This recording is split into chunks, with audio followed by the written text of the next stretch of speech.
പുതിയ മന്ത്രി തിരക്കുകളിലേക്ക് കടക്കുന്നു. കേരളത്തിൽ അടിസ്ഥാന സൗകര്യ വികസനത്തിനാണ് പ്രഥമ പരിഗണന ലഭിക്കേണ്ടത്. അതിനുള്ള ശ്രമങ്ങൾ ഉണ്ടാകും. എല്ലാ വിഭാഗം ജനങ്ങളുടെയും മന്ത്രിയായിരിക്കും. അങ്ങനെയല്ലല്ലോ. ഒരു മന്ത്രി എന്ന് പറയുന്നത് സമൂഹത്തിന് മുഴുവനായിട്ടല്ലേ. അത് തന്നെയല്ല, ഒരാൾക്കും അങ്ങനെ ചെയ്യാനും പറ്റില്ല. ഒരു ഞാൻ ക്രിസ്ത്യാനിയാണ്, അതുകൊണ്ട് ഞാൻ ക്രിസ്ത്യൻ വിഭാഗത്തിന് വേണ്ടി ചെയ്യും എന്ന് പറയുന്നത് ബാക്കിയുള്ള ജനവിഭാഗത്തെ മുഴുവൻ മറ്റു രീതിയിൽ ചിന്തിക്കാൻ പ്രേരിപ്പിക്കില്ലേ. സിൽവർ ലൈനിൽ വിദഗ്ധരുടെ തീരുമാനമാണ് പരിഗണിക്കേണ്ടത്. മണിപ്പൂരിലെ സംഭവങ്ങളിൽ കേരള സമൂഹം ചോദ്യം ചോദിക്കുന്നതിൽ തെറ്റ് പറയാനാകില്ല. എന്നാൽ വൈകാരിക പ്രതികരണമാണ് ഇപ്പോൾ നടക്കുന്നതെന്ന് ചൂണ്ടിക്കാട്ടുന്നു മന്ത്രി. ലോകത്ത് മുഴുവനുള്ളതാണ് ഈ ട്രൈബൽസിൻ്റെ ഗോത്രങ്ങളുടെ ഏറ്റുമുട്ടൽ.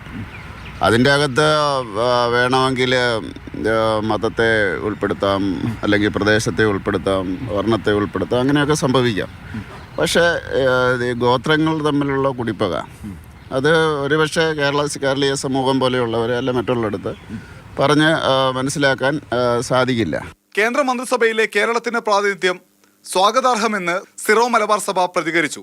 മതേതര മൂല്യങ്ങളും ന്യൂനപക്ഷ അവകാശങ്ങളും സംരക്ഷിച്ച് രാജ്യത്ത് നയിക്കാൻ സർക്കാരിന് കഴിയട്ടെ എന്ന് സഭയുടെ ആശംസ.